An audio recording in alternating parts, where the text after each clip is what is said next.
ಮನಸ್ಸು ಒಂದಿರಲಿ, ನಮ್ಮ ಗುಣಗಳು ಚಂದಿರಲಿ.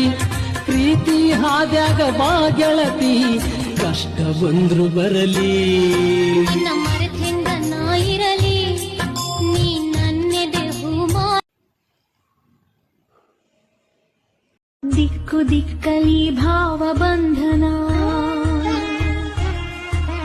ಹರಿವ ನೀರೆಲ್ಲ ವೇದ ವಾಚನ. ಸುತ್ತ ಗಾಳಿಯಲ್ಲಿ ಶಾಂತಿ ಚಿಂತನ, ಮಣ್ಣ ಕಣ ಕಣದಿ ಕರುಣಿ ಕಂಪನ.